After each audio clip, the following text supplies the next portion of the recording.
ఇంత రాత్రి అయింది, నిద్రపోకుండా ఈడేం చేస్తున్నావునా? మా వైఎస్ఆర్ కొడుకు వస్తున్నాడంట, ఆయన కోసం ఎదురు చూస్తున్నా అన్నా. కాదన్నా, మీ వైఎస్ఆర్ కొడుకు వచ్చి నీ ముందు నిల్చున్నా నీకు కనపడదు కదనా? అన్నా, నాకు ఆయన కనపడకపోయినా నేను ఆయనకి కనపడతా కదన్నా. నాలాంటోళ్ళు ఆయన వెనకాలన్నామని తెలియడానికే నేను ఇక్కడ ఉన్నానన్నా.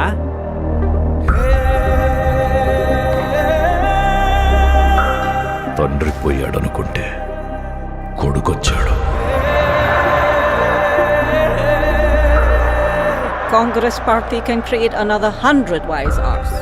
Tell him, if he doesn't fall in line, the consequences will be very harsh.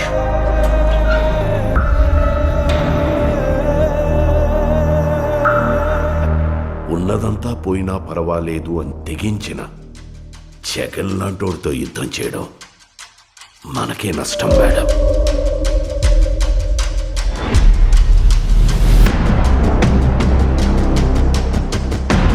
చరిత్రలో కని విని ఎరుగని రీతిలో అవినీతి చేశాడని అభియోగాలు మోపండి. 1,00,000 కోట్లని 1,00,000 సార్లు చెప్పించండి. ఒక అబద్ధాన్ని నిజం చెయ్యాలంటే అది మీడియాకి మాత్రమే సాధ్యం. If we can't defeat him, we can destroy him.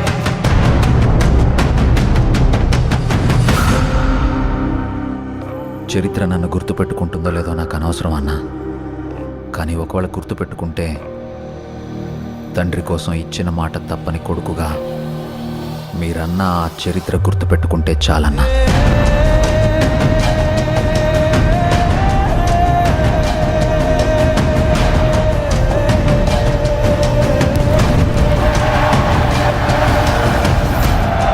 నాకు భయపడడం రాదయ్యా. నేనేంటో, నా రాజకీయం ఏంటో మీకింకా అర్థం కాకపోవచ్చు, కానీ ఒక్కటి గుర్తుపెట్టుకోండి, నేను వైఎస్ రాజశేఖర్ రెడ్డి కొడుకుని.